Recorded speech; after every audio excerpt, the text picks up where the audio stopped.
안녕하세요. 오늘도 사연 살롱을 찾아주셔서 감사합니다. 40대 후반에 접어든 여성이에요.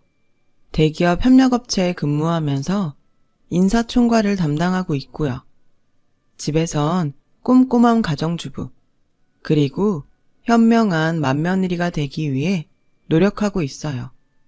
그러기 위해서 바쁜 직장 생활에도 불구하고 노쇠한 시어머니를 저희 집으로 모셔 보살피면서 지낸 지가 벌써 몇 해가 되었어요. 큰 재산을 가진 시어머니의 유산이 탐나서 시어머니를 집으로 모신 건 아니에요. 시어머니가 저에게 베풀어 주신 사랑을 갚기 위해서 시작한 일이었을 뿐이죠.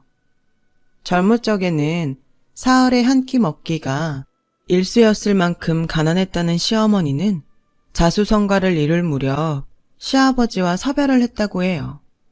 그래서일까요? 시어머니는 아들 삼형제를 향한 자식 사랑이 유독 대단했고 그 사랑은 며느리들에게도 다르지 않았어요.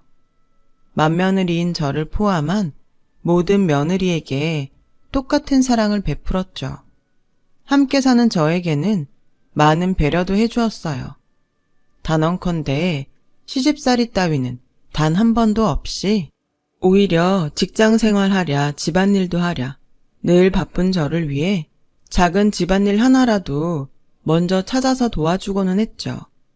덕분에 모든 것이 행복했어요. 부부관계도 더할 나위 없이 좋았고 시어머니와의 관계도 훈훈하기만 하던 날들이었죠. 그러던 어느 날 건강검진을 받고 돌아온 시어머니의 표정이 무척이나 어두워 보였어요. 정확히 말하자면 어둡다기보다는 무언가를 포기하거나 해탈한 사람 같은 느낌이라고 해야 맞을까요? 그런 시어머니의 모습이 걱정된 저는 애써 밝게 물어봤죠. 우리 어머님 건강검진 결과가 별론가 보다. 별로기는 늙으면 원래가 다 그런걸. 에이, 요즘 세상에 그런 말이 어딨어요. 의학이 얼마나 발전했는데. 뭔데요? 당이 좀 있으신가? 아님 혈압? 내 가슴에서 혹이 발견됐다지 뭐니. 네?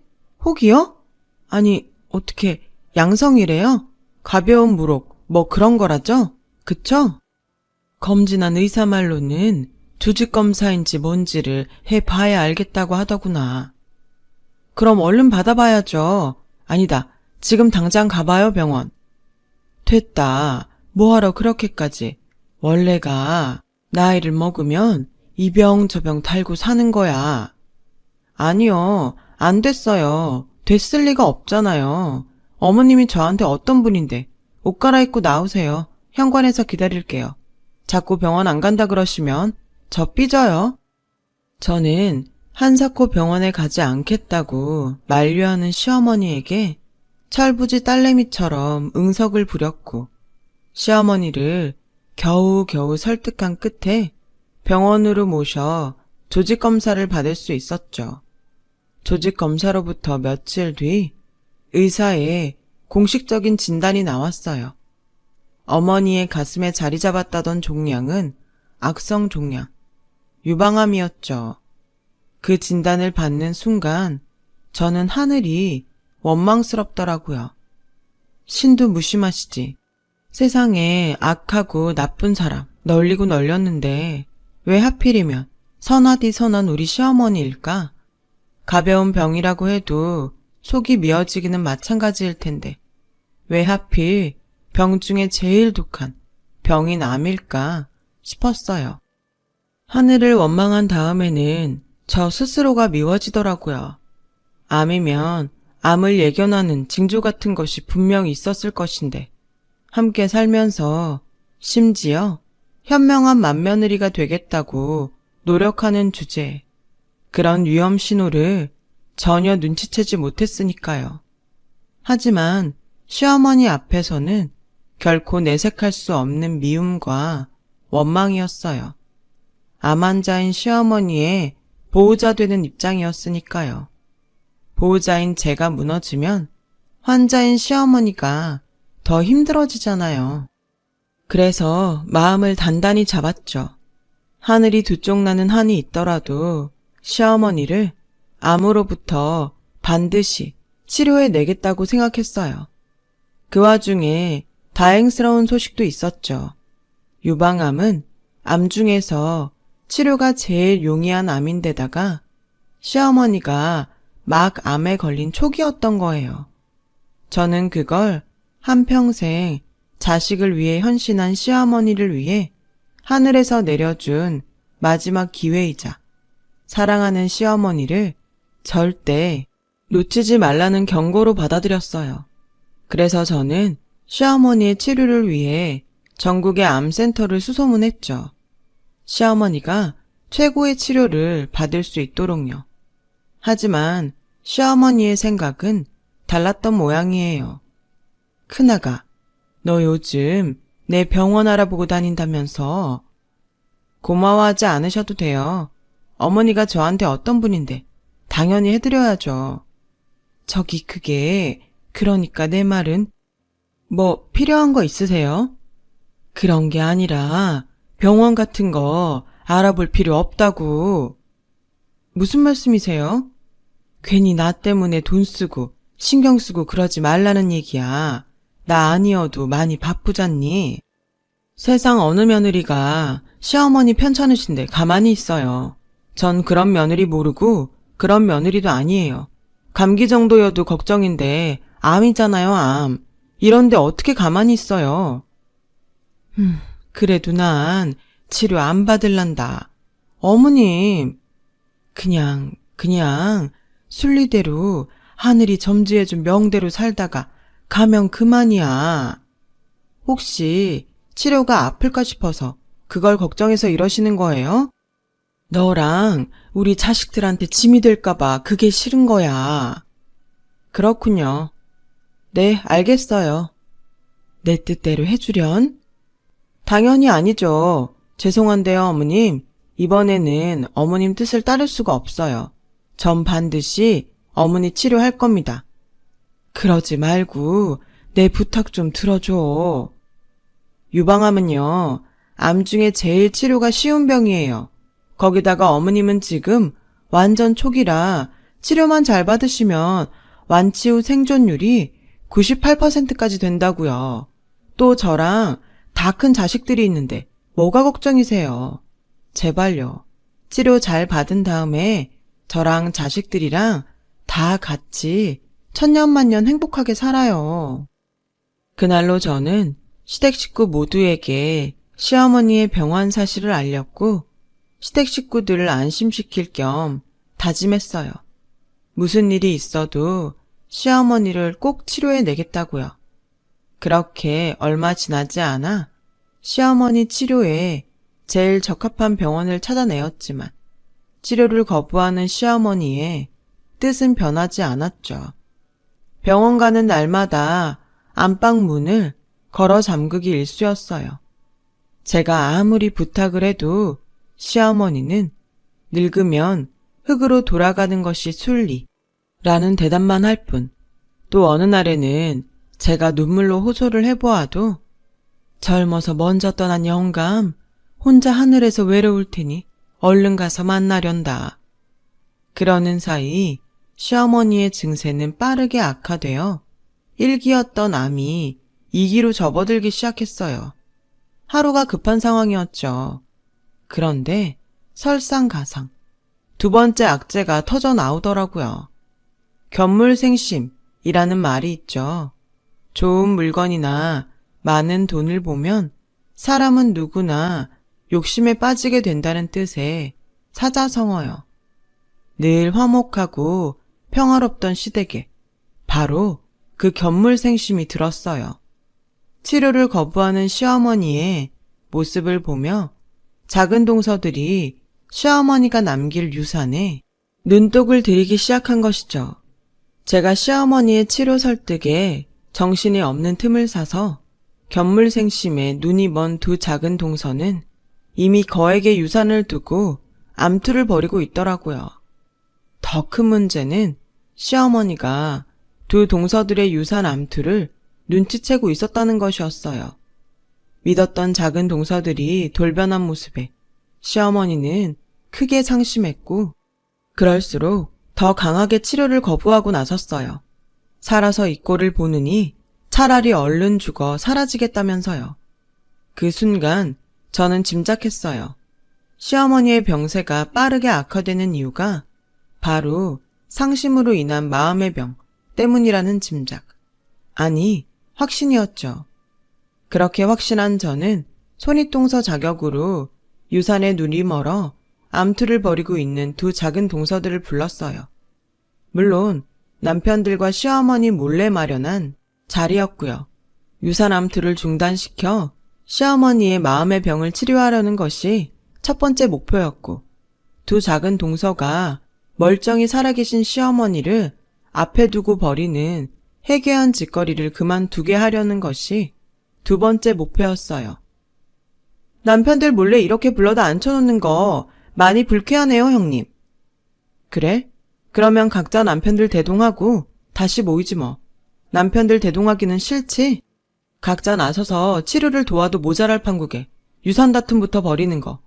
당연히 떳떳한 행동 아니라는 거. 그거 누구보다 동서들이 제일 잘 알고 있으니까. 아니야? 유산이 커서 욕심 생길 만하다는 건 인정하는데 그래도 이러면 안 되는 거잖아. 우리가 언제부터 돈 가지고 싸움질이나 해야 되는 집안이었다고. 그러면 형님은요? 형님도 다 바라는 거 있으니까 시어머니 치료하겠네 어쩌네 하면서 나서는 거잖아요. 차라리 우리처럼 솔직하긴 하던가요. 앞에서는 훌륭한 며느리인 척, 뒤에서 그 돈 독차지할 생각이나 하지 말고. 내가 돈 때문에 이러는 것 같아? 아닌가요? 우리 눈에는 그렇게 보이는데. 아니야. 난 우리 시어머니를 꼭 치료하고 싶어. 완치시켜서 하늘이 허락하는 만큼 천년만년 함께 행복하게 지내고 싶어. 그뿐이야. 아이고, 대갓집 며느님 납셨네. 열려면 세워드려요. 비꼬기는 그럼 약속 하나 할까? 믿지 못하겠으면 녹음을 해도 좋고 각서를 받아가도 좋아. 무슨 약속인데 그렇게까지? 유산 한 푼도 안 받을게. 그러자 두 동서는 서로를 향해 고개를 갸웃거리며 잠시 생각에 잠기더라고요. 이내 어리둥절하니 되묻더군요. 진심이에요? 진심이니까 각서를 받아가도 좋다는 거잖아. 대신 동서들도 유산에 눈독 들이지 마. 유산은 시어머니가 천수를 다 누리고 떠난 다음에 그때 얘기하는 게 도리고 순리야. 좋아요. 저희도 물어볼게요. 유산이 목적이 아니면 굳이 치료를 받지 않겠다는 사람을 두고 왜 그렇게까지 혼자 열심히 돌아다니는 건데요? 며느리도 자식이야. 그리고 시어머니 아직 살아계셔. 앞으로도 오래오래 살아계실 거고. 그리고 마지막으로 경고하는데 한 번만 더 유산 두고 싸움질이나 벌이고 그러면 그때는 지금처럼 좋게 좋게 얘기로 끝나는 일 같은 건 없을 거야. 당근과 채찍을 동시에 꺼내들며 두 작은 동서의 유산 암투를 진압하는 데 성공한 저는 그날 밤 잠을 청하는 시어머니 옆에 자리 잡고 누워 넌지시 물어봤어요. 제가 어떻게 해드리면 치료를 받겠냐고요. 한참을 말없이 잠만 청하던 시어머니는 저에게 한마디를 툭 던지고는 잠들었어요. 새댁일 적에 팥죽 한 그릇 먹어본 적이 있단다. 나이가 들어서 그런가? 이제는 어디서 어떻게 먹었는지도 가물가물한 팥죽이지만 맛은 분명하게 기억이 나. 참 달고 맛났지. 그 팥죽 한 그릇이면 대번에 기운을 차릴 것 같구마는. 암이 앞에 있는데 웬 팥죽인가 생각했지만 어머님께 많은 사연이 있으신 듯한 분위기에 저도 괜시리 숙연해지더라고요. 시어머니의 그 말을 들으면서 속으로 참 감사했어요. 이래저래 고생이 많은 며느리를 위해 시어머니가 직접 실마리를 내어준 것이었으니까요. 그래서 저는 날이 밝기 무섭게 직장에 휴직계를 내고는 시어머니의 기억 속 팥죽 찾기에 나섰어요. 대한민국 전역을 돌아다니며 팥죽을 포장해 시어머니께 가져다 드렸어요. 70에 가까운 연세 동안 기억에 남을 정도로 맛있는 팥죽이라면 분명 대단한 맛집이라는 생각이었죠. 하지만 시어머니가 원하는 팥죽을 좀처럼 찾을 수는 없었고, 저는 아무래도 포장이라 맛이 떨어지나 하는 고민에 빠져들었죠. 포장이라 맛이 떨어질 거라는 생각은 시어머니도 마찬가지였던 모양이에요. 시어머니가 저의 팥죽 탐방기를 함께하기 시작했거든요. 병세가 조금 더 악화된 몸에도 불구하고 추억의 팥죽을 찾아 조선 팔도를 떠도는 시어머니의 표정은 소녀처럼 밝았어요. 저는 그런 시어머니를 위해 마침 휴직 중이던 의사친구를 시어머니 옆에 꼭 붙여둔 채로 동행길에 나섰죠. 시어머니의 건강을 돌보게 하는 한편으로 희망에 부풀었어요.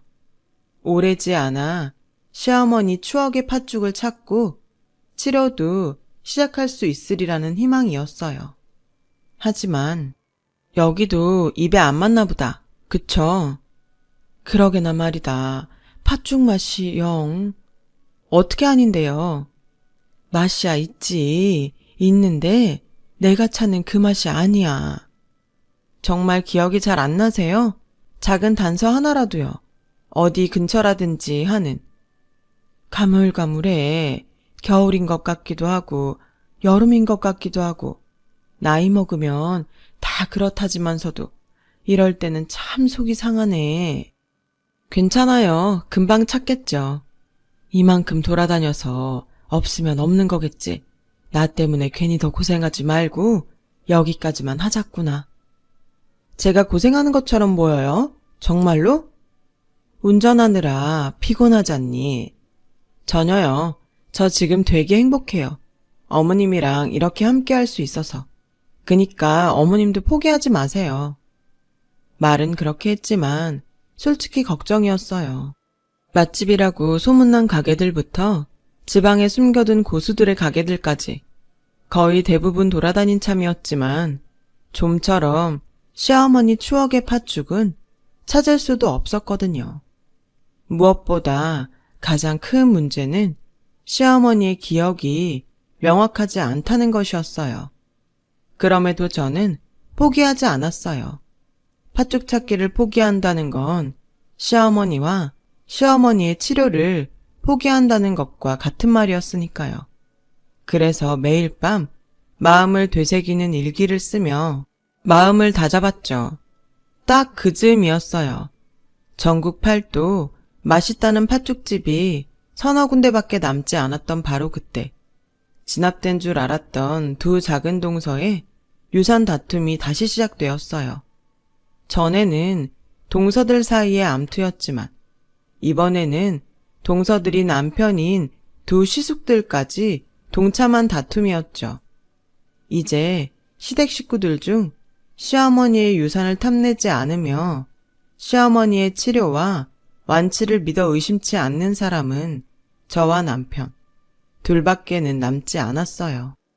상황이 그렇게 되자 저와 남편이 아무리 꾸짖고 다그쳐봤자 유산 다툼은 좀처럼 진정되지가 않았죠. 그 사실이 시어머니의 귀에까지 들어가게 되면서 시어머니가 결국 저의 마음이 무너지는 말을 던지며 안방 문이 부서져라 들어가 버리더군요. 정 돈이 그렇게 좋거든 부모 팔아다가 유산에 보태거라.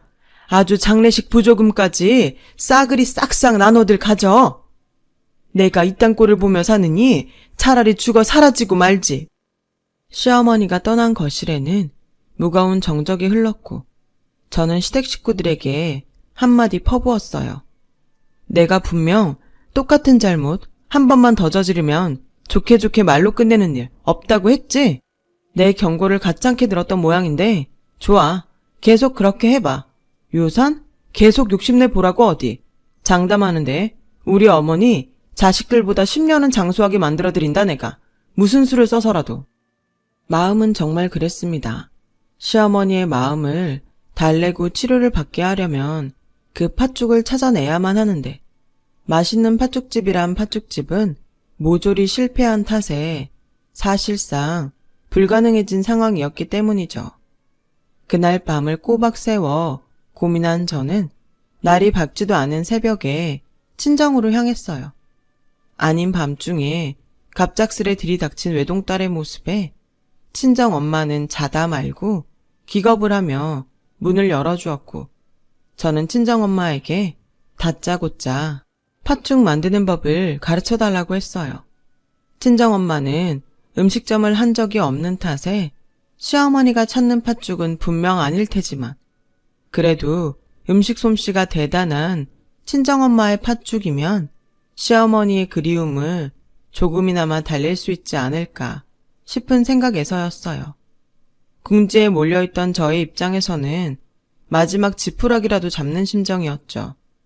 이튿날 새벽 친정엄마에게서 팥죽 비법을 전수받은 저는 곧장 집으로 돌아와 전수받은 그대로 직접 만든 팥죽을 시어머니에게 드렸어요. 시어머니는 제가 만든 팥죽인 줄은 까맣게 모르는 채로 두어 수저 잡숫고는 제가 본 일에 가장 환하게 미소를 짓더군요. 이제 좀 기억이 나. 이 맛이 확실해. 네? 기억이 나셨다고요? 그래, 하나하나 아주 선명하게 기억이 나는구나. 그날 아침나절부터 포장해 주신 팥죽이면 가까이에 있었다는 얘긴데 왜 이제서야 찾았을꼬? 마침내 그리워하던 팥죽을 찾았다는 시어머니의 반응을 보며 의아했어요. 말씀드렸다시피 그 팥죽은 친정 엄마가 알려주신 방법이었잖아요. 그게요, 어머님. 이 팥죽은요. 어디서 찾았다든? 아니다. 이럴 게 아니라 당장에 찾아뵙자꾸나. 아니, 잠시만요, 어머님. 이 팥죽은 어디서 사온 게 아니고요. 뭐 하고 있니? 얼른 채비치 않고. 일단 물부터 한 잔 드시고요. 그러다 혈압 오르겠어요. 가뜩이나 많이 아프신 분이. 지금 혈압이 대수라니 드디어 만날 수 있게 되었는데. 그래서 그래요. 이 팥죽은요, 제가 만든 팥죽이에요. 친정엄마한테 전수받은 비법으로요. 사돈이? 아닌데. 사돈은 그분이 아닌데. 혹시 어디서 따로 배웠다거나 그런 얘기를 들은 건 없고? 지금은 돌아가신 저희 외할머니요. 친정엄마가 시집갈 적에 외할머니한테 배운 팥죽이라고 했어요. 돌아가셨니, 그분이? 네, 제가 아주 어릴 적이어서 전 얼굴도 몰라요. 아, 그렇구나. 그렇게 되었어. 하기사, 세월이지. 전 그냥 어머님이 치료를 받았으면 하는 마음이었어요. 어찌되었건 맛있는 팥죽이면 어머님께 위로가 되지 않을까 싶어서요. 내가 고마워할 일이지. 동서들한테 연락부터 넣거라. 당장 함께 갈 곳이 있으니 옷 단정하게 차려입고 오라고. 잠시 후 연락을 받은 시댁 식구들이 정장 차림으로 저희 집에 도착했어요. 하나같이 유산을 미리 나누어 주려나 하는 기대로 가득한 표정들이었죠. 시댁 식구들이 도착하기 무섭게 안방에서 나오는 시어머니의 모습을 보며 저 또한 어리둥절해졌어요. 시어머니가 어느새 옷을 아주 반듯하게 차려입은 모습이었거든요. 어머니는 제가 무슨 일인지 물을 겨를도 없이 저를 앞장 세워 길을 떠났죠. 시어머니가 가자는 곳을 향해 앞장서는 저도, 뒤따르는 시댁 식구들도 지금 뭐가 어떻게 돌아가는지 모르기는 마찬가지였어요.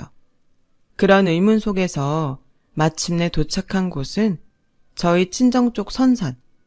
친정 엄마에게 팥죽 비법을 전수했던 저의 외할머니 산소였어요. 마침 저의 연락을 받고 기다리고 있던 친정 엄마가 시어머니에게 외할머니의 영정사진을 건네자 사진을 확인한 시어머니는 흐르는 눈물을 닦으시고는 몸가짐을 바로잡으며 저와 시댁 식구들을 향해 돌아섰죠. 뭐하고들 있니? 묘소에 왔으면 제사를 올려야지. 제사를 갑자기요? 명절도 아니고 제삿날도 아닌데요. 갑자기가 아니라 우리가 너무 늦게 찾아뵌 거야. 저희 외할머니랑 무슨 인연이라도 있으셨어요? 있지 그럼. 아주 감사하고 깊은 인연. 아주머니가 말이다. 아니지, 너의 외할머님 되는 어른께서 나와 내 남편을 살렸단다. 죽을 고비에서 구원해 주었어. 구원이요? 무척 가난한 시절이었지. 사흘에 한 번꼴로 욕이나 간신히 때울 만큼 힘들던 젊을 적이었어. 그렇게 저 친정엄마 그리고 모든 시댁 식구들은 비로소 팥죽과 시어머니 그리고 외할머니의 인연에 대해 듣게 되었어요. 슬프고도 감동적인 사연 이야기였죠. 시어머니는 자수성가한 덕분에 지금은 큰 부를 이루었지만 젊을 적에는 무척이나 가난하셨대요. 거짓골 바로 직전으로 몰릴 만큼이요. 사실 집도 절도 없이 떠도는 생활까지 했다고 하니 외람되지만 거지나 다를 바 없는 신세로 온갖 수모와 고생을 다하며 살았죠. 가난이 절정에 닿았던 그때가 딱 20살 무렵. 심지어 유독 춥기도 춥고 눈도 많이 왔던 그해 겨울, 허드렛 일로 근근히 살아가던 시어머니는 그나마 허드렛 일도 제대로 하지 못하게 되었어요. 저희 남편이자 시어머니, 첫 아이의 출산이 가까워졌기 때문이죠. 만삭인 시어머니에게 일감을 주겠다는 곳은 나타나질 않았고 결국 장기간 방세를 내지 못한 탓에 그 혹한의 추위 속에 길거리로 내쫓기게 되셨대요. 졸지에 길거리에 나앉게 된 시어머니는 막 입대해 이등병이던 남편에게 연락을 할 수도 없었어요. 지금처럼 연락수단이 많은 시절도 아니었던 때였기에 전보를 알렸지만 도착했는지 알 방법은 없었죠. 도착했다고 한들 남편으로부터 도움을 받을 기대도 어려웠고요. 군대가 지금보다 훨씬 엄하던 시절이었으니까요. 결국 혈혈단신, 눈 쌓인 거리를 전전하게 된 시어머니는 만삭이 된 몸으로 제대로 먹지도 편히 누워보지도 못한 채로 지쳐갔어요. 그렇게 며칠을 떠돌던 시어머니가 이제는 굶어 죽거나 얼어 죽겠구나 싶어하던 순간 거리에 널브러진 채로 생명이 꺼져가던 시어머니를 지나가던 저의 외할머니가 발견했던 거죠. 외할머니는 만삭인 시어머니의 배를 힐끗 살피고는 대뜸 호통을 쳤대요. 이 애끼 사람아! 자식을 임신한 부모가 어찌 함부로 삶을 포기하려 들어? 네? 이 추운 날에 여기 이러고 앉아있으면 이대로 얼어 죽겠다는 소리밖에 더 되나 이 말이야. 죄송한데요 아줌마. 그냥 가던 길 가주실래요? 아줌마 아니어도 저 지금 너무 많이 힘들어요. 누가 안 힘들다든? 딱 봐도 힘들어 배는구만. 내 말은 힘들어도 어떻게든 살 길을 찾아 나서야지. 어디 자식 가진 부모가 함부로 죽으려 드냐는 말이야. 저도 살고 싶어요. 근데 어째요? 방법이 없는데. 이 힘든 세상 얼굴도 모르는 사람이 도와달라면 누가 도와주기는 한데요. 그래서 이러고 있는 거예요. 살고 싶은데 살 힘도 없고 방법을 찾아 나설 힘도 더는 없어서. 소리 지르는 꼬라지 보아하니 고생 덜한 모양일세. 아줌마! 시끄럽고 잠깐 있어 봐봐.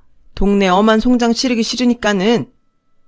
그렇게 급히 자리를 뜬 외할머니가 무언가를 들고 돌아와 시어머니에게 건넸다더라고요.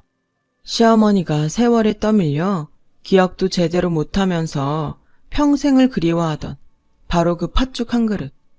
그리고 며칠 여관에서 머무를 수 있는 돈이었죠.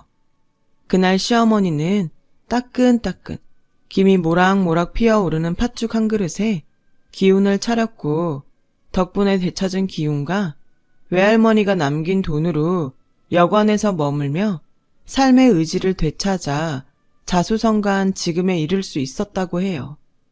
과거의 사연을 시댁 식구들에게 들려준 시어머니의 눈에서는 눈물이 흐르고 있었고 저는 그런 시어머니와 교감을 나누었어요. 그런 일이 있었군요. 저희 외할머니가 말과 행동이 좀 거칠긴 해도 마음 씀씀이는 진국인 분이었다고 들었는데 정말 그랬던 모양이에요. 당연하지. 짧은 인연이었지만 분명 좋은 분이었어. 덕분에 나도 이렇게 살았고 네 남편도 무사히 나을 수 있었잖니? 그렇게 감사한 은인인데 생전에 찾아뵈었으면 참 좋았을 것을. 먹고 살기 힘들다는 이유에 또 나이 탓이나 해가면서 잊고 지낸 죄를 어찌 갚으면 좋을꼬. 이렇게 다시 만났잖아요. 외할머니도 되게 반가워할 거예요. 그렇겠지? 내 정신 좀 보게. 오자마자 인사부터 올렸어야 할걸.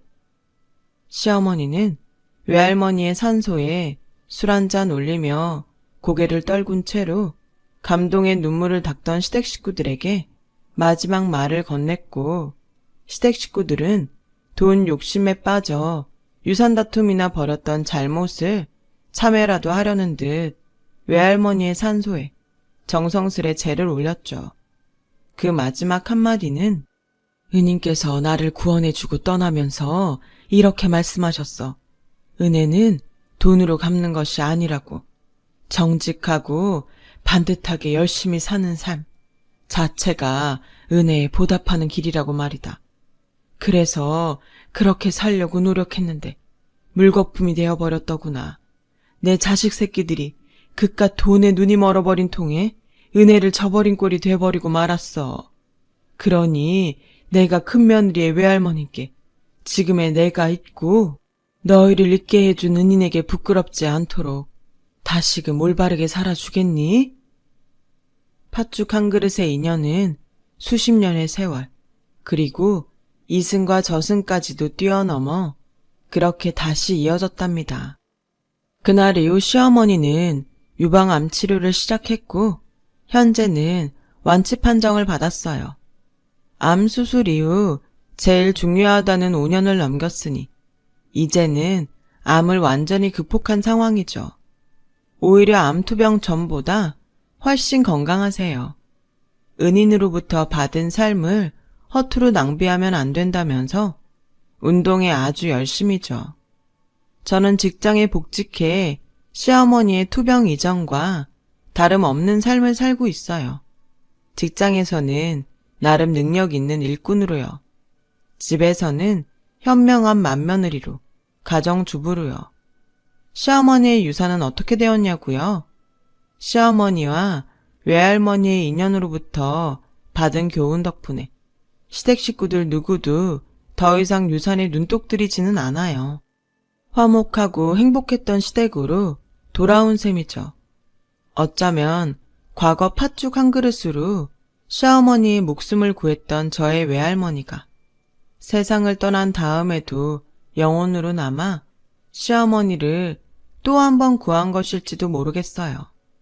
아니, 적어도 저와 시어머니와 시댁 식구 모두는 그렇게 믿으며 살고 있죠.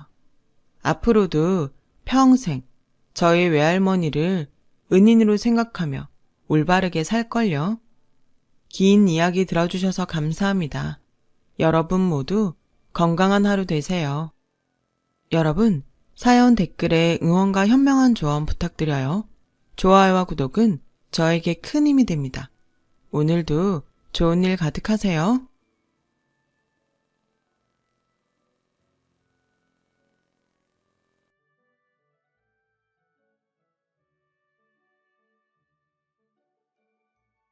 안녕하세요. 오늘도 사연살롱을 찾아주셔서 감사합니다. 저는 남편하고 함께 아들 한 명을 키우면서 살고 있는 엄마입니다. 남편이랑은 맞벌이로 아이를 키우고 있는데 내년에 유치원에 입학할 예정이에요. 사실 회사 복직이 출산 후에 생각보다 빨라졌어요. 임신할 때부터 가장 걱정했던 게 직장이었거든요. 친구들 중에서는 육아휴직을 썼다가 눈치 보여서 결국 취소하거나 아예 사표를 쓰고 전업으로 간 친구도 있어서요. 저는 육아도 하고 싶었지만 그렇다고 일하는 것도 포기하고 싶지가 않아서 임신하기 전부터 고민과 걱정이 많았습니다. 그러나 제가 그런 걱정을 하고 있을 때 제게 요즘 세상에 애 낳은 여자라고 일 포기하면 그게 말이나 되니? 내가 애는 돌볼 테니까 걱정하지 말고 나와서 맡겨라. 라고 하신 분이 계세요. 바로 제 시어머니세요. 어머님께서는 정말 약속하신 대로 저희 아들을 돌봐주고 계세요. 아기가 6개월 딱 되자마자 연락하셔서 복직 신청해라. 내가 내일부터 너네 집으로 갈게. 하셔서 정말 제가 먼저 말을 하지도 않았는데 등 떠밀리듯이 복직을 하게 되었습니다. 다행히 회사가 복지 좋은 회사여서 육아휴직 후에 복직해도 자리가 보장이 되었고요. 그래서 지금은 어머님이 제가 출근하기 전에 아침에 오셔서 아이를 돌봐주시기 시작하시고 제가 퇴근하고 나면 저녁 먹고 집으로 돌아가세요. 사실 이렇다 보니까 너무 왔다 갔다 고생하시는 것 같아서 어머님, 정말 저희랑 같이 안 사실 거예요? 저희랑 같이 사세요. 저도 그게 더 좋을 것 같아요. 하고 여쭤봤는데 어머님은 손살이 찌시면서 아우 얘가 큰일 날 소리를 해. 나 잔소리 엄청 많이 하는 사람이다. 하시며 저희 부부 불편하게 하기 싫다고 하셨어요. 남들이 들으면 세상에 어떤 며느리가 먼저 시어머니랑 같이 살자고 하겠냐? 라며 저더러 미쳤다고 할지도 몰라요. 실제로 제 친구 중에 한 명은 그렇게 말하기도 했고요. 그러면서 너는 진짜 복 받았다. 시어머니 복이 진짜 복인데. 라고 그러더라고요. 그 말에는 저도 100번 동의합니다. 저는 정말 시어머니 복 다 받은 며느리 같아요. 남편을 더 사랑하는 이유가 시어머니를 만나게 해줘서라고 우스갯소리로 말한 적도 있으니까요. 어머님은 제게 정말 특별한 분이시고 어머님이 아니라 제 친엄마로 생각하고 살겠다고 다짐했을 정도로 저와는 각별한 정이 있으신 분이세요. 세상에 다시는 이런 분 없을 겁니다. 저는 어린 시절 엄마를 일찍 보낸 아픔이 있어요. 엄마는 언제나 다정하고 제게 사랑만 주시는 엄마였고 아빠와도 사이가 좋으셨죠. 아빠와 엄마는 연애 시절부터 함께 돈을 모아서 결혼하기 전에 땅을 산 후 집을 짓고 결혼하셨어요. 두 분이 함께 설계하시고 방 하나, 화장실 하나까지 다 직접 손을 대서 설계하신 예쁜 2층 집이었어요. 마당도 있었고 두 분의 사랑이 가득 담긴 집이었죠. 두 분은 결혼하시고 그 집으로 들어가 사셨고 제가 태어났습니다. 그러나 엄마는 몸이 많이 약했어요. 어릴 때부터 허약한 체질이라고 들었는데 저를 낳고 몸이 많이 나빠지셨다더군요. 그리고 무엇보다 엄마를 힘들게 했던 것은 결혼 전부터 존재했었던 친할머니의 심한 잔소리와 시집살이였어요. 친할머니는 엄마에게 명절마다 온갖 제사 음식을 비롯한 집안일을 시키셨고 성격이 순했던 엄마는 시어머니가 잔소리를 하든 폭언을 하든 무조건 내내하면서 듣기만 했어요. 사실 바보 같은 짓이죠. 보다 못한 아빠는 친할머니에게 엄마, 이런 식으로 계속하면 호적에서 내 이름 파서 나갈 줄 알아. 라며 통보했고 할머니는 그 말을 듣고 조금 수그러드셨지만 아빠를 뺏겼다는 마음이었는지 엄마를 더욱 미워하셨던 것 같아요. 엄마는 제가 13살 때 돌아가셨어요. 제가 기억하는 엄마의 마지막 모습은 병원에서 링거와 산소 마스크를 차고 누워 계신 모습입니다. 엄마가 입원하고 병원 다니는 걸 보면서 우리 엄마가 많이 아프구나 라고 생각은 했었지만 엄마가 돌아가시고 나서 한동안 힘들었어요. 세 식구가 두 식구가 되었고 엄마가 빠진 엄마 아빠의 2층 집은 텅 비어 보였죠. 엄마와 금술이 좋으셨던 아빠가 정말 많이 힘들어하셨어요. 술도 많이 드시고 밤마다 취해서 저를 안고 우셨죠. 그 사이에 저는 외할머니가 돌봐주셨지만 엄마의 빈자리로 인해 저도 힘들었습니다. 어느 날 학교 선생님이 민지가 우울증 증세가 있는 것 같아요. 라는 연락을 하셔서 아빠는 정신을 차리셨어요. 아빠는 저를 안고 민지야, 아빠가 노력 많이 할게. 우리 엄마한테 안 부끄럽게 잘 살자. 라고 하시더군요. 아빠는 그때까지만 해도 저만 바라보고 저만 키우면서 사실 생각이셨다고 해요. 그런데 예상치 못하게 재혼을 하게 되셨는데요. 바로 할머니 때문이었죠. 할머니는 엄마가 죽고 나서부터 옳았구나 하고 아빠에게 재혼 상대들을 들이밀면서 새 장가를 들라고 재촉했어요. 아이에겐 엄마가 필요하다. 여자애를 네가 어떻게 혼자 키울 거냐? 라고 하셨지만 사실 누가 봐도 다시 내 말 잘 듣는 며느리로 들여야지 하는 신보였습니다. 아빠를 제외한 자식은 딸 둘뿐이니 며느리 데려올 사람은 아빠뿐이잖아요. 고모들은 각각 다른 집으로 시집갔으니까 수발 들어줄 여자가 없어진 거죠. 할머니는 온갖 인맥을 동원해서 며느리감을 구해왔고 아빠는 완강히 저항했죠. 자기 집사람은 제 엄마뿐이라고요. 그런데 제가 학교에서 놀림을 받는 사건이 있었어요. 너 엄마 없지? 우리 엄마가 엄마 없는 애는 못 배운 애라고 놀지 말래. 라고 놀림받고 엉엉 울면서 집에 온 것이죠. 아빠는 그때 재혼을 결심하셨대요. 오로지 저만을 위해서요. 다른 사람한테 마음 있는 남자한테 시집 올 여자가 불쌍하긴 하지만 그래도 어차피 어머니가 주는 돈 보고 시집 오는 거였을 테니까 그때 그런 생각은 할 새가 없었어. 너만 보였지. 라고 하셨죠. 실제로 새로 오신 새어머니는 할머니가 마치 사온 듯한 느낌이었어요. 할머니 지인의 딸이었는데 딸 부잣집 내 딸인데 유독 그 딸한테만 남자가 안 붙는다며 제발 시집 좀 보내달라고 안달이 났었다고 하네요. 언니 여동생들도 다 시집 갔는데 새어머니만 혼처가 생기지 않았다고요. 그렇다 보니 새어머니도 오는 남자 아무나랑 결혼만 하면 되지 하는 생각이셨고 할머니의 결혼 제안을 승낙한 거였죠. 그렇게 아빠와 새어머니는 첫 만남을 가졌어요.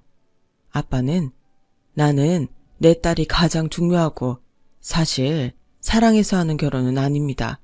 그렇지만 남편으로서 최선을 다해 존중하고 예의를 갖출게요. 라고 하셨어요. 새어머니도 동의를 하셔서 두 분은 결혼하시고 저희 집에는 새어머니가 들어오게 되었습니다. 새어머니와의 관계는 처음에는 괜찮았어요.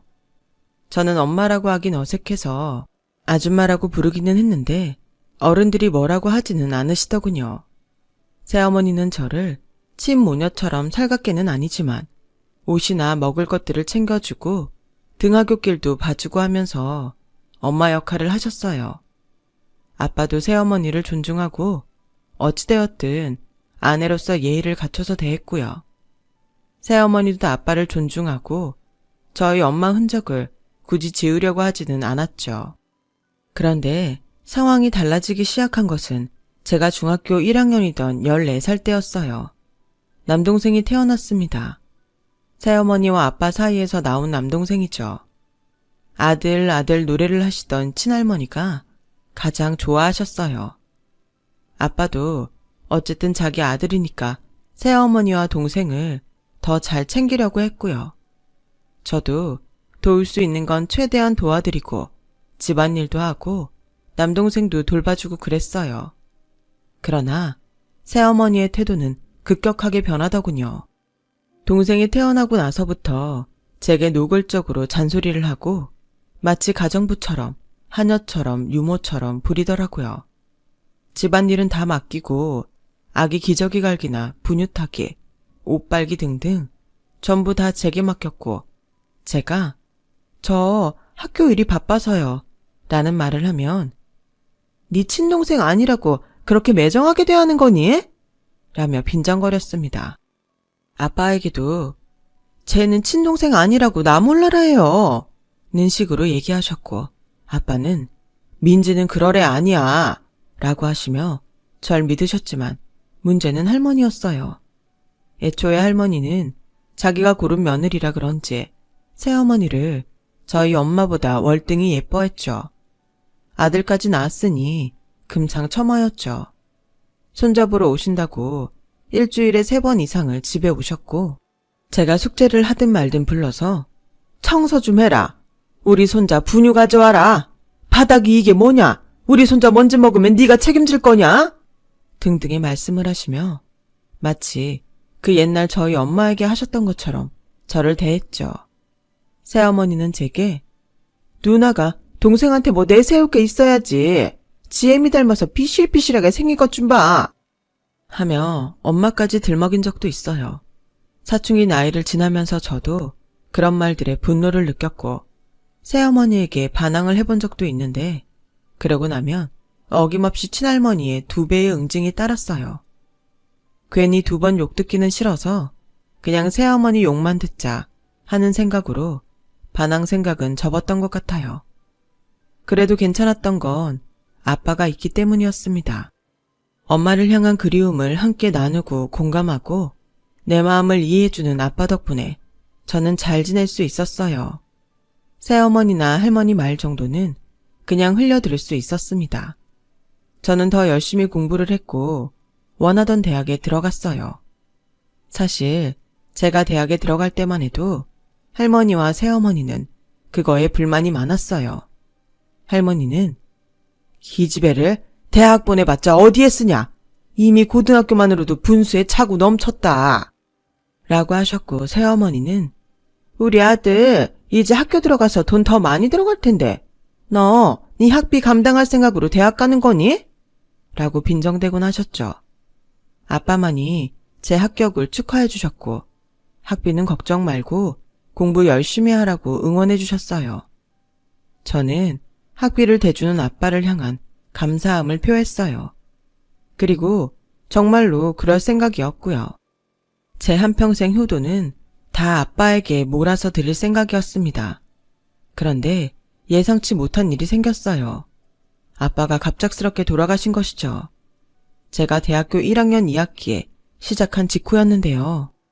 저는 대학을 기숙사를 쓰며 다니고 있었는데 갑자기 연락이 왔어요. 아빠가 돌아가셨다고요. 사망 사유는 심장마비였어요. 정확히 말하면 과로로 인한 심장마비로 추정된다고 의사 선생님이 그러시더라고요. 아빠는 한평생 열심히 일만 하시다가 잘 쉬시지도 못하셔서 그렇게 돌아가신 거예요. 정말 장례식장에서 내내 울었습니다. 세상 유일한 내 편이 사라졌다고 생각하니까 너무 슬프고 이제 나는 어떻게 살아가야 하나 하는 생각이 들면서 앞날이 깜깜해졌어요. 그러나 슬픔을 달랠 여유 따위 제게는 없었습니다. 아빠가 돌아가시고 나서 제 학비나 용돈 등 모든 지원은 당연하다시피 끊어졌어요. 이제 네 아빠도 없고 성인이니까 알아서 벌어서 다니든지 해라. 네 동생 학교 들어가고 나서 교육비가 얼마나 되는데? 라는 말과 함께요.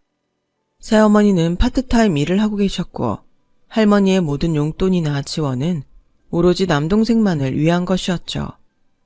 제가 당시 아르바이트를 하고 있기는 했지만 학비를 대기에는 부족했고요. 저는 결국 휴학 신청을 해야만 했습니다. 휴학을 하고 집으로 돌아온 저를 맞은 것은 굳게 닫힌 집이었어요. 문을 열어주지 않았죠. 당황해서 마구 문을 두드리니 새어머니가 나와서 너 이제 독립할 나이도 되지 않았니? 여기 이제 네 아빠 집 아니다. 라고 당당하게 말하면서 내민 건 새어머니 명의로 된 집문서였어요. 제 아빠와 엄마가 사랑을 가득 담아서 정성껏 설계하고 지은 그 집을 빼앗겨버린 거예요. 장례식과 휴학 등으로 정신없는 와중에 할머니와 새어머니가 손을 써서 집 명의를 새어머니 이름으로 바꿔버린 것이었죠.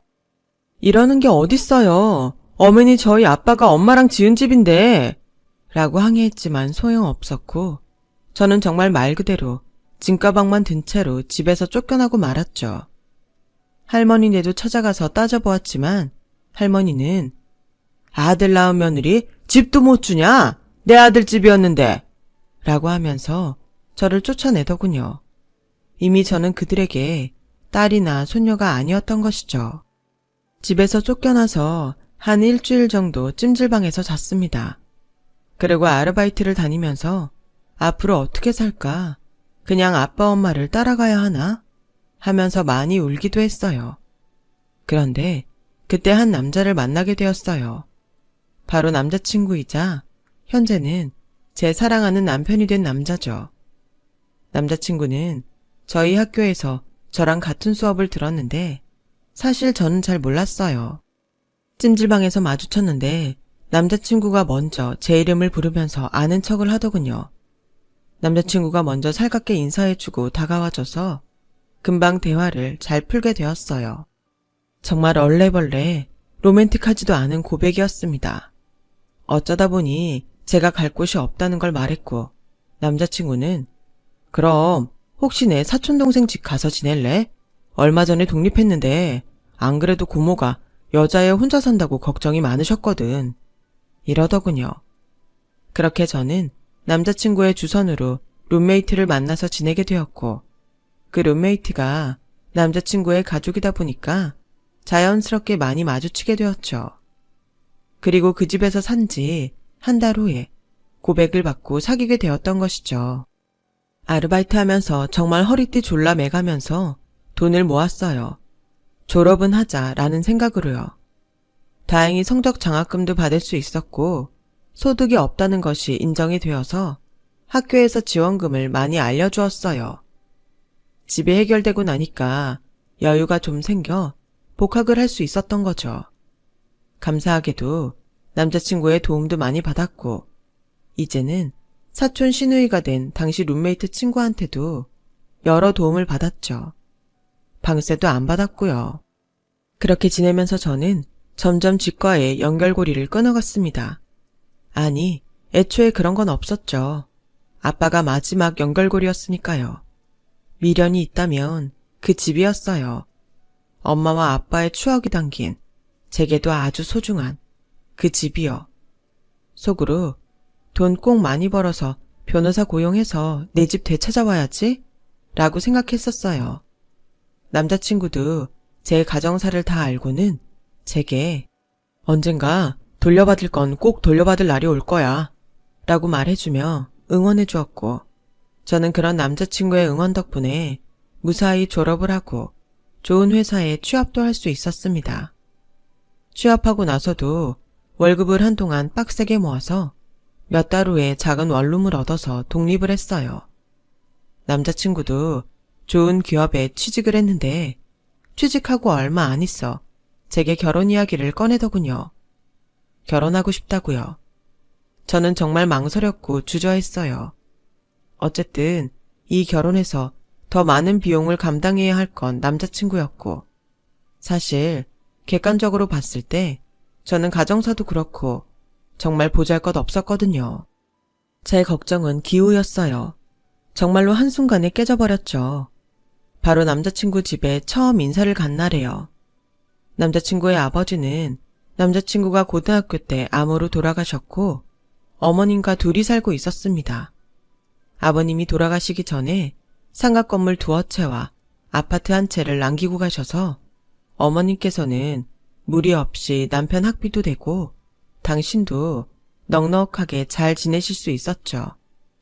아버님 살아 계셨을 때보다는 기운 가세였지만 그래도 저와 비교해보자면 완전 천지 차이였습니다. 어머님은 저를 처음 보자마자 세상에 어쩜 이렇게 맑은 아이를 데려왔어 하시면서 손을 잡아주시며 반겨주셨고 친딸처럼 고기 반찬을 찢어주시고 술도 따라주셨어요. 그 술김에 저는 제 가정사와 어려웠던 일들을 줄줄 말해버렸는데 어머님은 그 이야기를 들으시고는 남자친구에게 호통을 치시면서 너는 왜 이제서야 결혼을 하겠다고 해서 진작에 데려왔으면 내가 학비랑 다 대주고 했을 텐데 아우 지 여자친구 이쁜 거 자기만 보겠다고 엄마한테는 꽁꽁 숨겼네 라며 웃으셨어요. 저를 안아주시면서 얼른 집에 와야지. 시집 말고 집에 와라. 엄마가 잘해줄게. 얼른 와라. 라고 하시는데 저는 정말 큰 위로를 받았습니다. 그렇게 결혼을 준비하게 된 저는 직장일과 결혼 준비를 병행하면서 바쁘게 지냈어요. 그런데 전화 한 통을 받았죠. 바로 부동산에서요. 이민지 씨 맞으십니까? 라고 시작한 말은 부모님의 집이 매물로 나왔다는 충격적인 소식을 전했어요. 도대체 어떻게 된 건가 싶어서 부랴부랴 알아보니 새어머니의 사치가 너무 심해서 빚이 늘어나 버렸다네요. 어차피 그 집은 새어머니한테 아무 의미도 없었고 새어머니는 시집살이 걱정도 없으니 아들 데리고 벌써 할머니 집에 들어가서 살고 있던 상황이었죠. 그 집은 빈집 상태로 팔리기를 기다리고 있었고요. 아빠 명의의 서류를 정리하던 중 딸인 제게 연락을 한 것이었어요. 하지만 연락이 오면 뭘 하나요? 제게는 그 집을 살 힘도 제 권리를 주장할 힘도 없었는걸요. 저는 그저 울기만 할 뿐이었어요. 그래도 그래, 새어머니가 그 집 들어가서 살고 있는 것보다는 나아. 언젠가 꼭 내가 다시 사올 거야. 그렇게 굳게 다짐하면서 저는 마음을 다잡으려고 애썼어요. 시간이 흘러서 결혼식은 다가왔고 제 하객 중에 저와 피를 나눈 가족은 아무도 없었습니다. 전부 다 대학 동기와 직장 동료들 뿐이었고 혼주석에는 앉아줄 사람도 없어서 결국 양가 좌석을 구분하지 않고 어머님만 가운데 앉으시는 걸로 했어요. 사는데 바빠 느끼지 못하는 척했지만 엄마 아빠의 빈자리가 너무 크더라고요.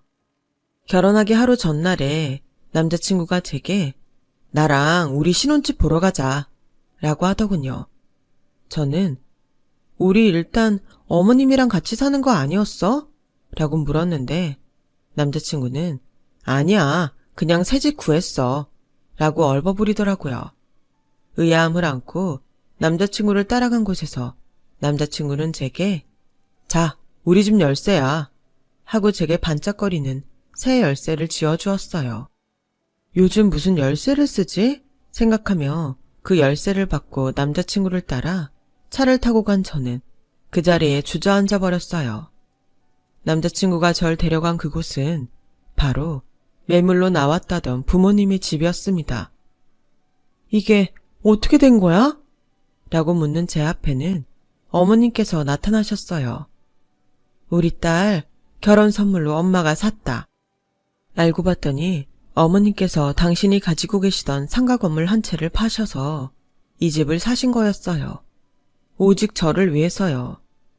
우리 딸 마음고생 심했지?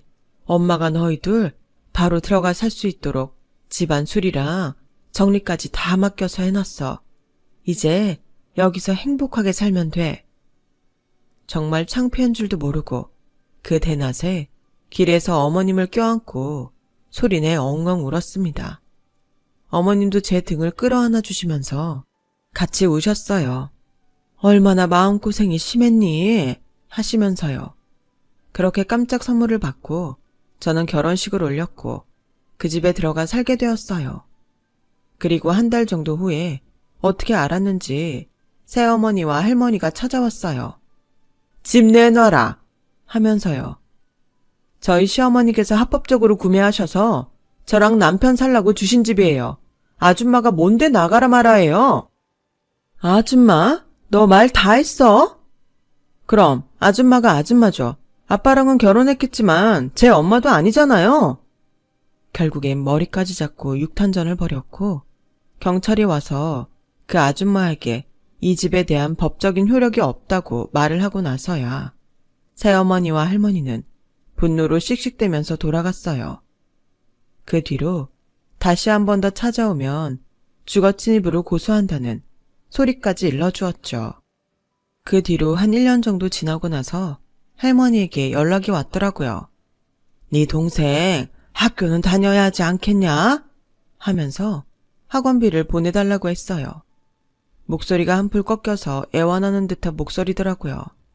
보아하니 새어머니 사치가 멈추질 않았던 모양이에요.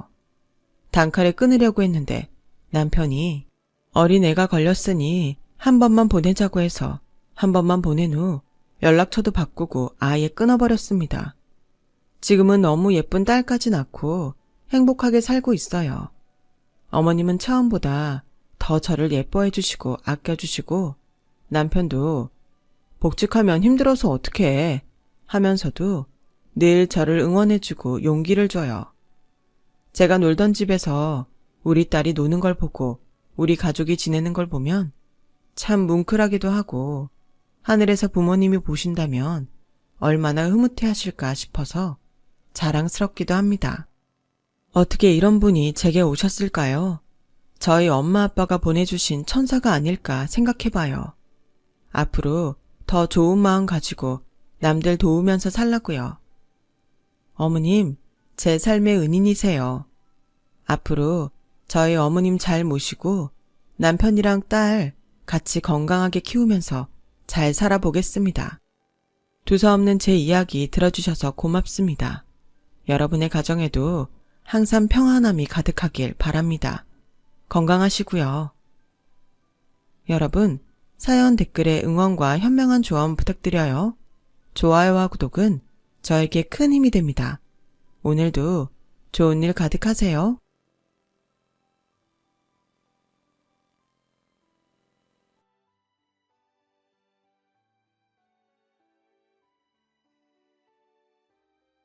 안녕하세요. 오늘도 사연살롱을 찾아주셔서 감사합니다. 두 딸을 키우고 있는 평범한 40대 가정주부예요. 저와 남편 사이에는 딸이 둘 있어요. 현재 둘 다 캐나다에 있죠. 큰 딸은 대학원 진학을 준비 중이고 작은 딸은 대학에 다니고 있어요. 사실 둘 다 공부를 잘하지는 않았어요. 하지만 남편과 저는 딸들이 한국에서 애매한 대학을 나오는 것보다 외국에서 졸업장 따는 게 나을 것 같아서 조기 유학 보낸 거죠. 모르긴 해도 이 사연을 듣는다면 두 딸은 모든 걸 뒤로하고 한국으로 돌아오려고 할 거예요. 그걸 알기에 자식들한테 걱정 끼치는 못난 부모가 되고 싶지 않아 지금까지 아이들에겐 말하지 않았어요. 저는 대학을 졸업하자마자 선을 봐서 결혼했어요. 요즘은 덜하지만 우리 때만 해도 선 봐서 결혼하는 사람들이 꽤 있었거든요. 남편은 저보다 3살 많은 대학병원 정형외과 레지던트였죠. 남편은 결혼시장에서 환영받는 직업을 가지고 있었지만 집안 형편은 그리 좋지 않았어요. 없는 집에서 태어나 악착같이 공부해 의대까지 간 사람이었어요. 계룡남이라고 하죠. 개천에서 태어나 용된 남자요. 그게 딱 저희 남편이에요. 반면에 저는 넉넉한 집안에서 태어나 외국 유학까지 다녀온 소위 말해 있는 집 막내딸이었어요. 친가와 외가 모두 사업을 크게 했거든요. 병원 차려줄 돈 많은 처가를 원했던 남편한테는 안성맞춤이었죠. 조건이 잘 맞아 결혼한 것도 있지만 솔직히 남편 자체가 괜찮은 사람이라서 사람 보고한 면도 있어요. 조용하고 점잖은 사람이라 큰 소리 내고 싸우는 일도 없고 잔소리도 안 하는 무던한 사람이거든요. 친구들 말 들어보면 밖에서 돈 벌어온다고 집에 와 떵떵거리는 남편들이 많다던데 저희 남편은 반찬 투정 한번 안 하는 사람이었죠. 현재 남편이 원장으로 있는 병원은 저희 부모님이 차려주신 거예요. 그 당시 그 위치에 병원 얻으려면 남편 벌이로는 수십 년을 벌어도 불가능했죠. 시간이 지나고 남편은 지역 내에서 실력 좋고 친절한 의사로 소문이 났어요. 그 덕에 환자가 정말 많이 늘었어요. 얼마 뒤 병원 확장을 해야 할 정도로요. 이후 페이닥터도 고용해 전보다 여유 있는 생활을 꾸릴 수 있었죠. 전 남편이 벌어다주는 돈으로 두 딸을 키우는 데 전념했고요. 병원 원장 부인이라고 사치를 부리거나 유세를 떨지도 않았어요. 굳이 그러지 않아도 사교 모임에 나가면 다른 사람들의 부러움을 샀으니까요. 멋지고 능력 있는 의사 남편에 예쁘고 말 잘 듣는 착한 딸들까지 정말 어느 것 하나 모자람이 없었죠. 그래서일까요? 가끔 저를 시기하거나 질투하는 친구들도 있었어요. 계룡난 남편 뒀으니 격안 맞는 시댁에서 잘난 아들 가진 유세 떨며 시집살이 시킬 거라고 소곤댔죠. 하지만 사람들의 편견과 달리 시댁과도 사이가 좋았어요. 저희 시어머니는 가난한 살림에 자식을 의대까지 보낸 독한 분인 건 맞지만 저희 남편한테 똑똑한 머리를 물려주신 분이기도 하거든요. 알고 보니 저희 남편 공부머리는 시어머니한테 받은 거더라고요. 시어머니는 한자도 술술 읽고 쓰시고 경제 시사상식도 풍부하시고 70 나이에 영어 교실까지 다닐 정도예요. 저희 딸들이 있는 캐나다로 여행을 가실 때 필요할 것 같다시며 열심히세요. 그런데 얼마 전부터 남편의 퇴근이 늦어졌어요. 생전 이런 적이 없었던 사람이니 수상하더라고요. 뭔가 찜찜했지만 그렇다고 사람을 무작정 의심할 수도 없었죠. 사실 이 나이가 되고 보니 주위에 이혼하는 사람을 많이 보게 되더라고요. 그런데 그중 10중 8구가 배우자의 외도 때문이었어요. 제 남편은 착하고 거짓말도 못하는 사람이라 저한텐 평생 이런 일은 없을 줄 알았어요. 그런데 그게 아니더라고요. 처음 남편의 외도를 의심하게 된 건 향수 때문이었어요. 남편이 그 즈음부터 갑자기 안 뿌리던 향수를 뿌리더라고요. 선물 받아놓고 쓰지도 않던 스킨로션도 꼭꼭 챙겨 바르기 시작했고요. 하루아침에 사람이 달라지더라니까요. 향수도 중년에 어울리는 향이 아닌 젊은 남자애들이 뿌리는 거 있죠? 약간 시원한 냄새 나는 거요. 그걸 쓰더라고요. 당신 요즘에 왜 그렇게 외모에 신경을 쓰고 다녀? 아, 그야 환자들한테 깔끔한 인상 주려고 그러지. 요즘에는 의사들도 외모가 중요하다잖아. 어느 날인가는 드림카를 샀다고 자랑을 하더라고요. 저랑 의논도 없이 1억이 넘는 독일 외제차를 샀다고 말이죠. 사실 그동안 능력이 안 돼서 국산차를 탔던 건 아니에요. 남편 성향이 보이는데 크게 신경 쓰지 않는 편이라 그랬던 거죠.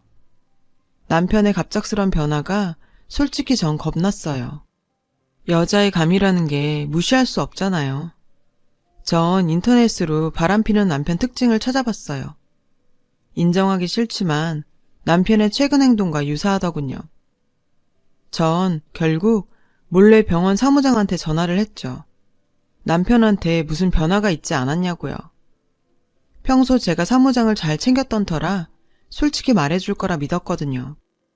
사무장은 눈치가 빠른 사람이라 제가 하는 말 뜻을 바로 알아듣더군요. 그렇게 저는 사무장을 통해 남편의 일과를 보고받기로 했어요.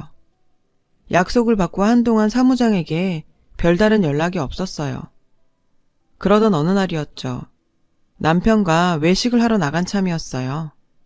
오랜만에 남편과의 외출이라 그런가 다시 예전으로 돌아간 기분이더라고요. 아무 일도 아닌데 내가 괜히 남편을 의심했던 게 아닐까 생각했죠. 그렇게 기분 좋게 식사를 하고 있었는데 사무장한테 문자가 왔어요. 전 화장실 좀 다녀온다고 하곤 밖으로 나가 사무장과 통화를 했죠. 근래에 남편에게 자주 진료를 보는 환자가 생겼는데 남편과도 안면이 있어 보인다더군요. 게다가 간호사에게 그 환자를 잘 봐달라는 말까지 했다는 거예요. 저는 사무장에게 만나서 자세한 이야기를 듣고 싶다고 했어요. 며칠 후 주말에 저는 사무장과 단 둘이 만났어요.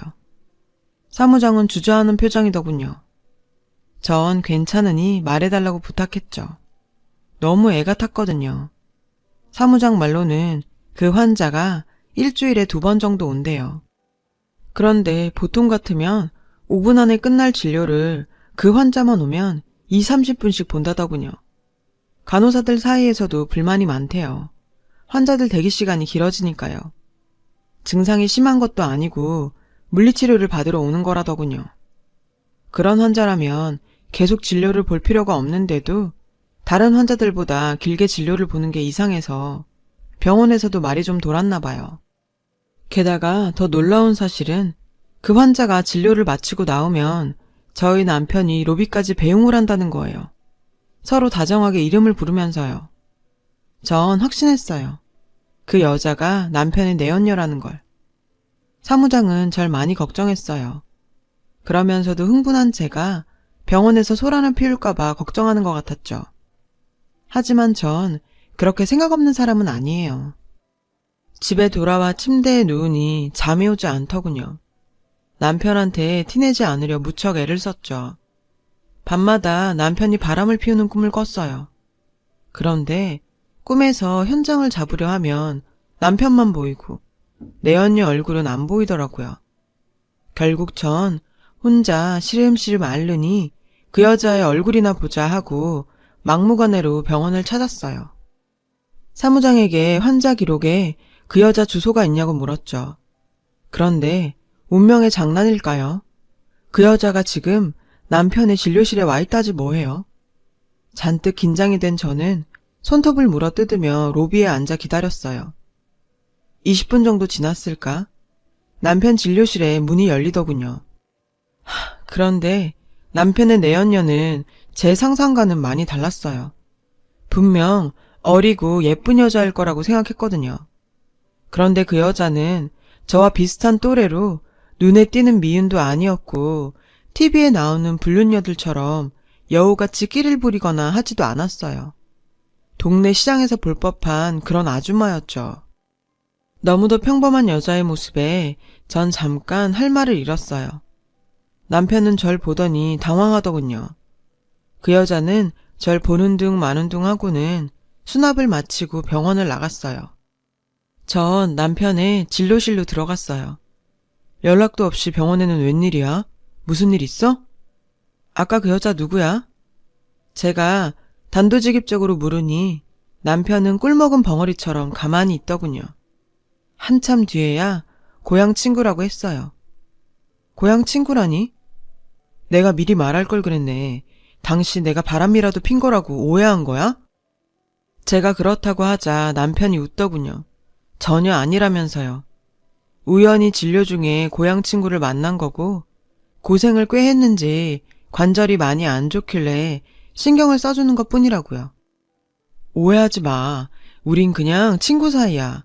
하도 안 됐길래 내가 그 친구 주치의해주기로 한 거야. 뭐? 주치의? 친구 사이라고? 어떻게 남녀가 친구 사이가 돼? 그게 말이 되는 소리냐고. 남편은 그게 왜 말이 안 되냐며 의사가 돼서 고향 친구 건강 좀 살피는 게 뭐 그리 문제냐고 따지더군요. 남편은 본래 이성적인 사람이고 말도 조곤조곤하는 타입이라 남편의 말에 넘어가고 말았어요. 사실 따지고 보면 남편과 그 여자가 불륜 사이라는 명확한 증거도 없었거든요. 전 그대로 병원을 나왔어요. 퇴근한 남편은 고향 친구에 대해 자세히 얘기해 주었어요. 남편과 동갑인 그 여자는 고등학교를 졸업한 뒤 남동생들 학비를 벌기 위해 서울에서 공장을 다녔대요.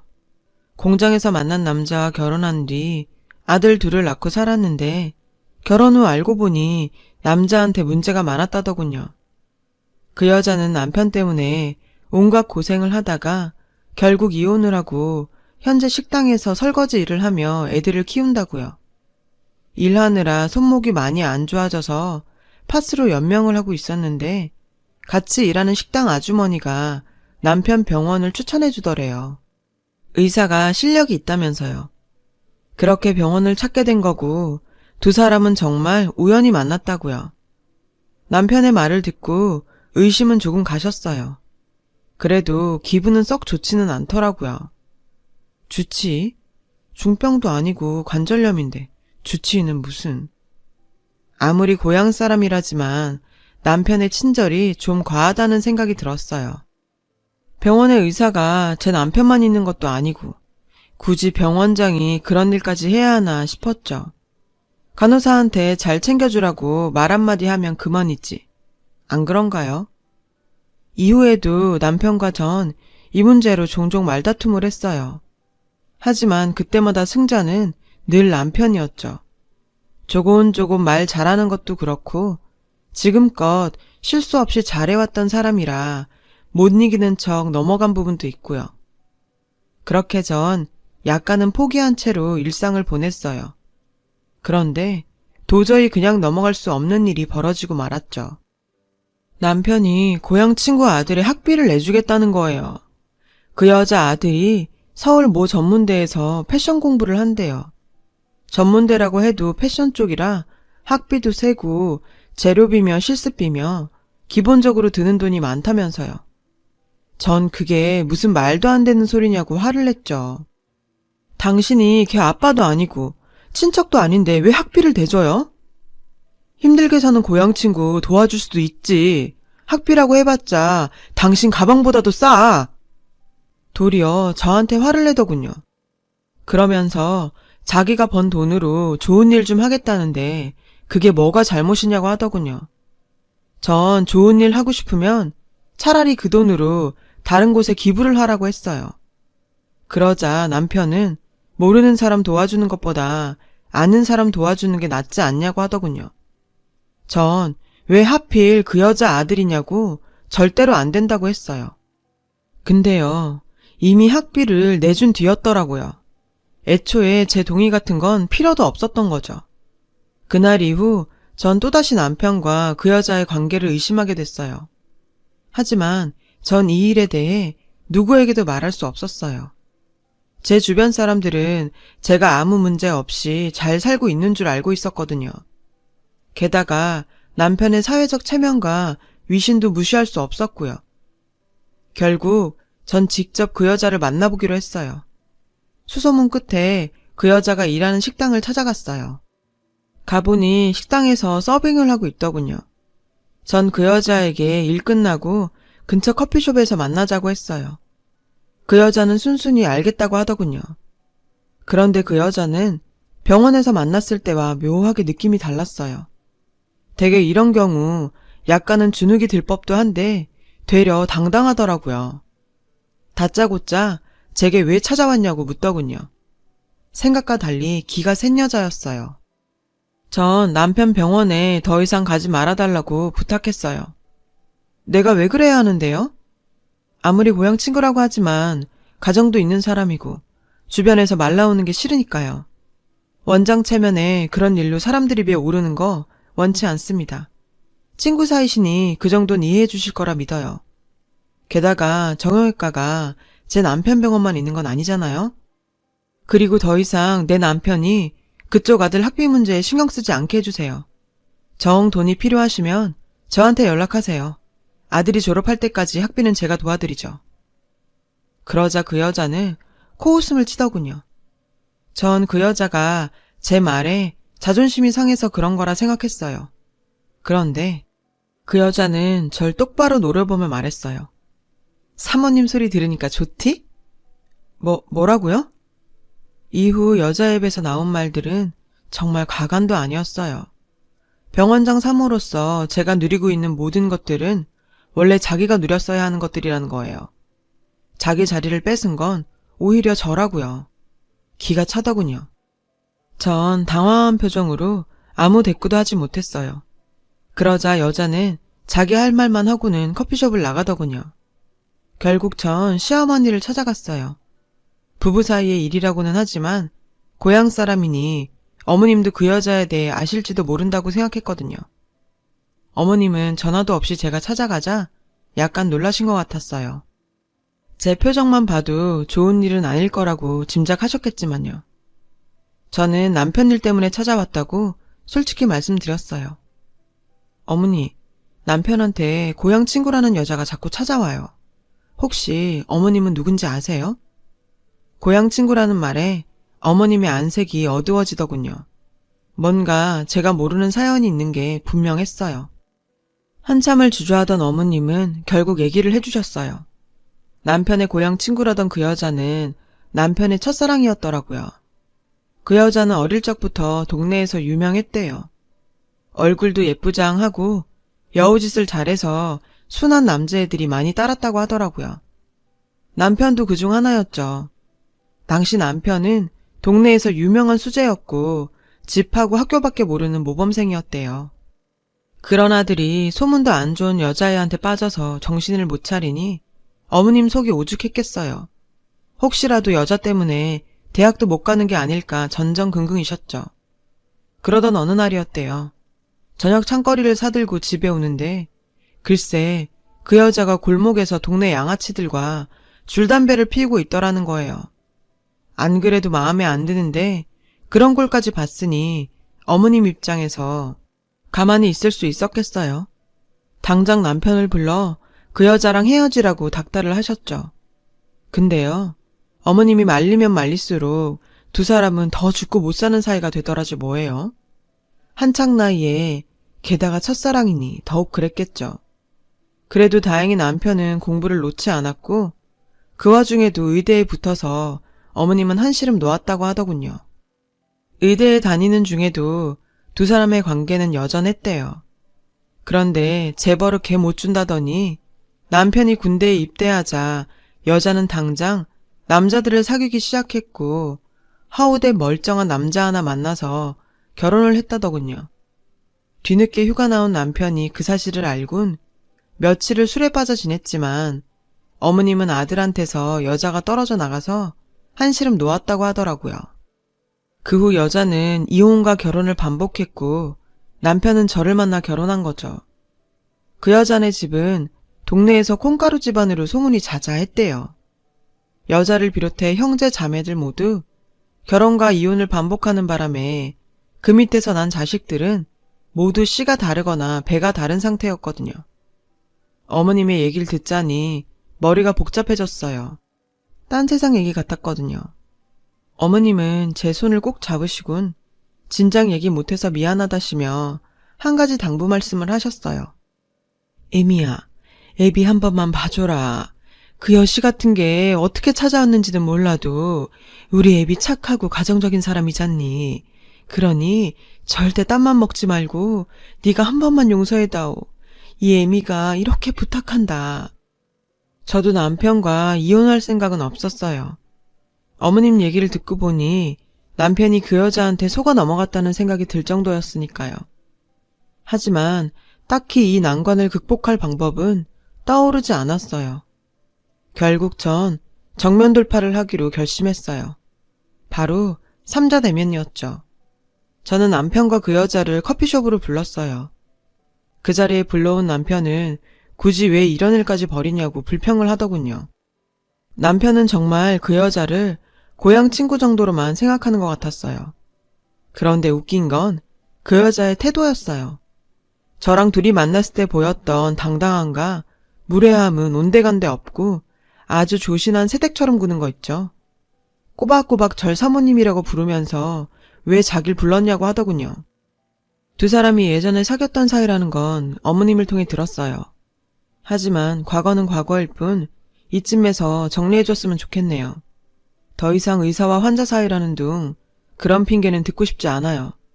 저도 더 이상은 참기 힘듭니다. 그러자 여자가 펑펑 울더군요. 자기는 너무 억울하다면서요.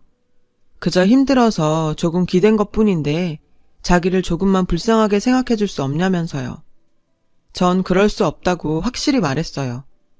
제가 강하게 나가자 남편은 내심 놀란 것 같더군요. 이런 제 모습은 처음이었을 테니까요. 결국 남편은 제 뜻에 따르겠다고 했어요. 자신의 옛사랑으로 인해서 지금껏 가까운 가정을 깰 수는 없으니까요. 남편은 늘 가정이 우선인 사람이거든요.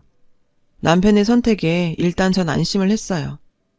그런데 그 순간 여자의 입에서 충격적인 말이 나왔어요. 두 분이 아셔야 할 게 있어요. 사실 제 큰아들은 당신 핏줄이에요. 당신 자식으로 컸더라면 평생 그 고생 안 하고 살았을 텐데. 그게 무슨 소리예요? 당신 아들이 이 사람 자식이라니? 말도 안 되는 소리 하지 마세요. 믿을 수가 없었죠. 하지만 여자는 눈 하나 깜빡 않고 얘기를 이어갔어요. 사실이에요. 그때 당신 어머니께서 반대만 하지 않았더라면 진작에 찾아갔을 텐데. 그 여자 말에 따르면 남편이 군대에 가기 전날 아이가 생겼다는 거예요. 하지만 어머님께서 반대하실 게 뻔해서 그 얘기를 못하고 다른 남자한테 팔려가듯 시집을 갔다고요. 순간 머리가 핑 도는 것 같았어요. 남편은 휘청거리는 절 보고는 그만 일어나자고 하더군요. 그 바람에 대화는 거기서 중단이 됐어요. 집에 돌아온 저는 그 여자가 했던 말을 곱씹었어요. 믿을 수가 없었죠. 아무리 어머님의 반대가 심했다고 하더라도 남편의 애까지 가졌다면 당연히 알리지 않았겠냐는 거죠. 애까지 가진 몸으로 딴 남자와 결혼을 한다는 게 제 상식으로는 이해가 안 갔거든요. 그래서 남편 역시 저처럼 합리적인 의심을 할 거라고 생각했어요. 그 여자의 말을 믿지 않을 거라고 말이죠. 하지만 제 예상은 빗나가고 말았어요. 남편의 태도는 완전히 달라졌거든요.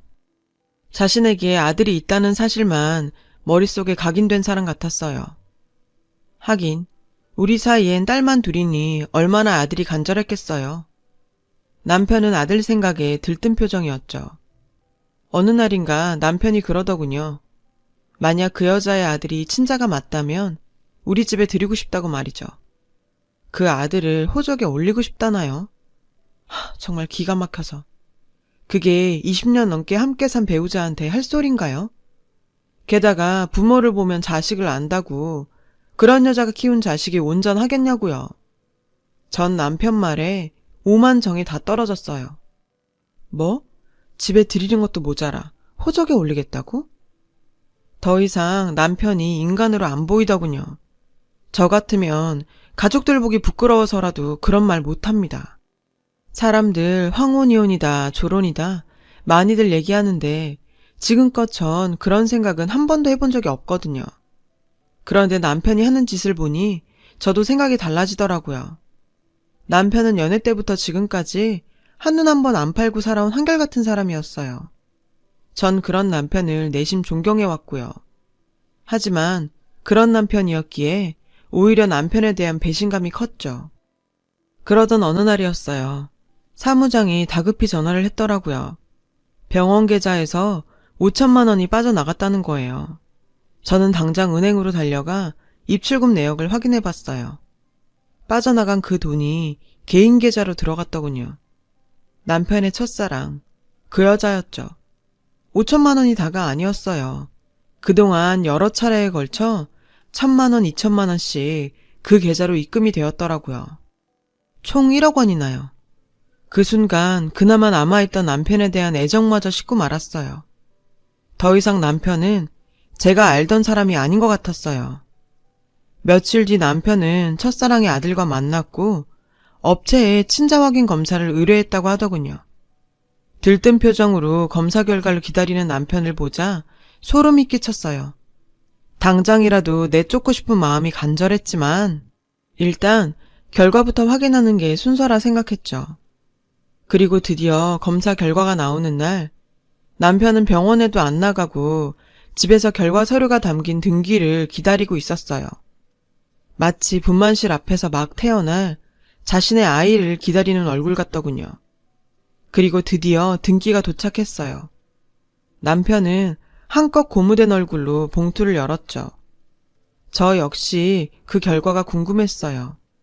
심장이 벌컹거려 일찌감치 청심환도 하나 먹은 터였죠. 남편이 봉투에서 서류를 꺼내는 그 짧은 시간 동안 전 그 아이가 정말 내 남편 아들이면 어떡하나 고민을 했어요.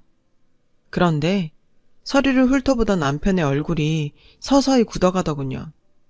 남편은 무거운 얼굴로 서류를 던져놓곤 서재로 들어가 버렸어요. 달려가 서류를 확인해보니 하단에 붉은 글씨로 이렇게 써있더라고요. 친자 확인 결과 99.9% 일치하지 않습니다.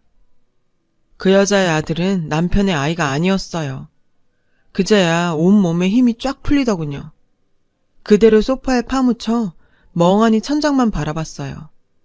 웃음이 나더군요. 그 여자의 농간에 노란한 우리 부부 꼴이 너무 우스워서요. 남편은 한참을 서재에서 나오지 않았어요. 그렇게 기대했는데 왜 아니겠어요? 아무튼 결과는 나왔고 그 사이 우리 부부 사이에는 많은 변화가 생겼어요. 전 더 이상 남편을 믿을 수 없게 됐거든요. 얼굴만 마주쳐도 부하가 치밀고 손끝만 닿아도 소름이 끼쳤어요. 이 남자와는 도저히 한 공간에서 살 수 없겠다는 생각이 들더군요. 결국 남편한테 별거 통보를 했어요. 생각 같아선 이혼을 하고 싶었지만 오랜 시간 살아오면서 얽힌 것들도 많고 무엇보다 두 딸아이에게 끼칠 영향 때문에 선뜻 이혼을 할 수는 없었어요. 그런 제게 남편은 그 여자와의 모든 관계를 끊었다며 미안하다고 사과를 하더군요. 남편은 제 앞에서 무릎을 꿇고 한 번만 용서해달라고 빌었지만 전 그럴 마음이 안 생겼어요. 아들이 생겼다고 좋아하던 남편의 그 얼굴을 잊을 수가 없으니까요. 얼마 뒤 저는 남편을 병원에서 쫓아냈어요. 친정 부모님이 해주신 병원이라서 제 명의로 되어 있었거든요. 남편은 울면서 한 번만 용서해달라고 하더군요. 병원장 자리는 욕심 안 낼 테니 병원에서 다시 일만 하게 해달라고요. 전 그마저도 거절했어요. 그러자 남편이 화를 내는 거예요. 따지고 보면 내가 바람핀 것도 아닌데 이렇게까지 잔인하게 굴어야겠어? 궁지에 몰리니 이빨을 세우는 남편을 보니 전 제 결정에 더 확신이 서더군요. 남편은 살아온 정을 생각해서라도 한 번만 기회를 달라고 사정을 했어요. 하지만 한번 결심이 선 이상 바꿀 생각이 없었죠. 얼마 뒤 소식을 전해들은 어머님께서 집으로 달려오셨어요. 남편이 집안에서 길을 못 펴니까 밖에서 불쌍한 여자 잠깐 도와준 거지. 너 이러는 거 아니다. 막말로 애비가 바람을 피기랬냐, 밖에서 애를 낳아왔냐. 그저 마음이 약해서 그년한테 속은 죄밖에 더 있냐? 지 자식을 낳았다는데 어떤 남자가 나 몰라라 해. 다행히 지 자식 아닌 거 판정 났고 그럼 다 끝난 거 아니냐? 어머님, 지금 그 사람 편드시는 거예요? 내 말이 틀렸니? 솔직히 너 있는 집 자식이라고 우리 집 존무시했니? 내 그간 말은 안 했지만 나 너 어려워서 아들 집에 왕래도 맘대로 못하고 살았다. 혹시라도 애미 때문에 내 아들이 처가에 책 잡힐까봐. 그러니 이번엔 네가 좀 양보해라. 역시 팔은 안으로 굽더군요. 이젠 남편은 물론 그 집 식구들한테까지 오만 정이 다 떨어졌습니다. 많은 고민 끝에 딸들을 생각해 결국 전 이혼은 하지 않고 별거 하는 조건으로 남편 앞으로 된 아파트까지 모조리 다 제 명의로 바꿨어요. 남편은 현재 오피스텔에서 지내며 대학 후배 병원에서 페이닥터로 일하고 있고요. 언젠가 남편이 전화해 그 여자에 대한 얘기를 하더라고요. 자기가 순진해서 속은 거라고요.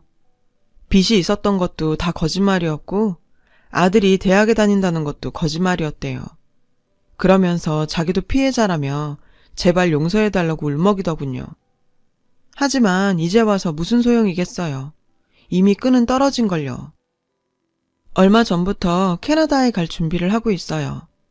아직 딸들한테 자세한 얘기는 못했고요. 남편과 별거 중이란 사실도요. 나중에 딸들이 이해할 나이가 되면 그때 할 생각이에요. 아이들한테 아직은 아빠가 필요한 나이니까요. 살다 보면 뜻하지 않은 일들이 벌어지기도 하죠.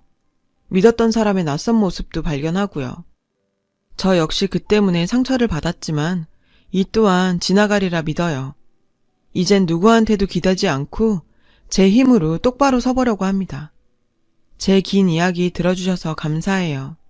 여러분의 가정에도 항상 따뜻한 행복이 가득하시길 바래요. 여러분, 사연 댓글에 응원과 현명한 조언 부탁드려요. 좋아요와 구독은 저에게 큰 힘이 됩니다.